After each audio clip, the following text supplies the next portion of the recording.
Hello, sa kaka-explore ko, meron ako nakitang isang Pure Foods Tender Juicy na hotdog. Chicken flavor.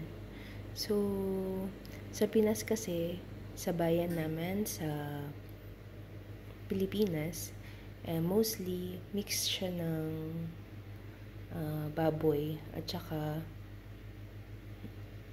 uh, baboy flavor. Pero ito, chicken siya. So, itatry ko siya for today.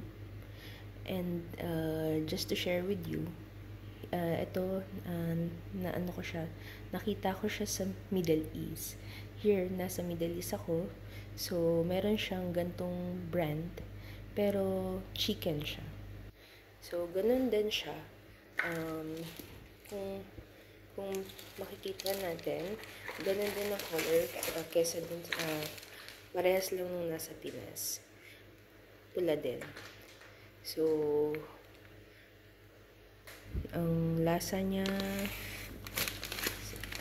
matitikman ko after. Pero, just to share with you, meron din siyang chicken flavor. So, nandito na rin siya sa Middle East. Yun nga lang, manufactured siya dun din sa Pilipinas. Yan. Yan din yung manufacturing country niya. Pero, I believe, ipaparehas din nila sa lasa ng Tender Juicy sa Pilipinas. And, yan din yung kanyang nutrition facts. Made by, ano ba ito? Pure Foods, Harmel, San Miguel.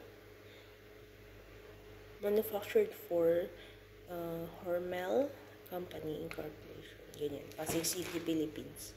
So, yung purpose ng video na to is I just shared with you guys yung na-explore ko. Kasi nakita ko lang naman siya na may chicken franks. So, parehas lang din nung binibili ko sa Pilipinas. And, nakatikim na ako nito before. Masarap din siya and almost similar dun sa baboy flavor sa Pilipinas.